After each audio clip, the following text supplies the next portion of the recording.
We all need somewhere to live. Homeless people are trying their best to house themselves, but they don't have enough money.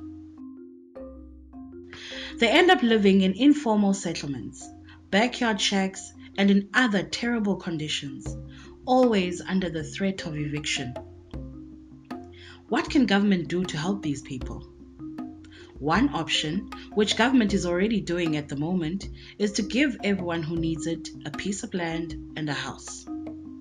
This is great for the few lucky people who get a house, but not so good for the others who have to wait a long time for their turn to get a house. It will take more than 20 years for government to give everyone in the housing queue a house. This does not take into account all the new people who will still be joining the queue. Another option that government is starting to consider is to give everyone who needs it a serviced site. As the Minister of Human Settlements said in May 2017, we are now concentrating on serviced sites. The land will be partitioned and people will be able to move to their own stand and build their own houses.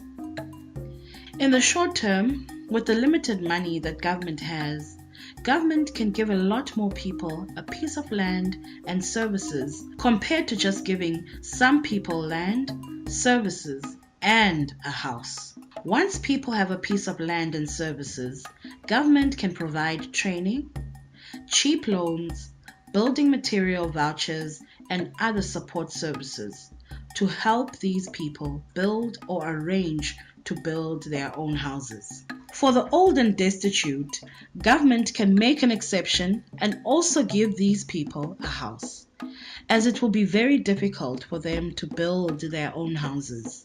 If government follows this service site approach, many people may complain that they are not given a house like others got in the past, but they will be complaining from a piece of land that they own with access to water and toilets, not from land with no services and from which they may be evicted at any time.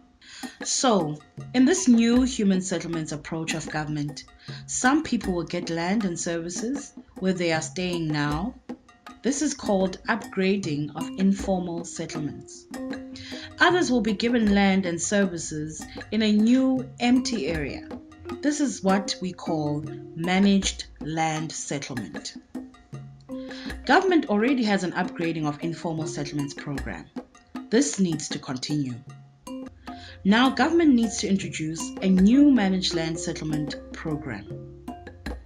To help people build their own houses in these informal settlement upgrading areas and managed land settlement areas, government also needs to introduce a new housing support program.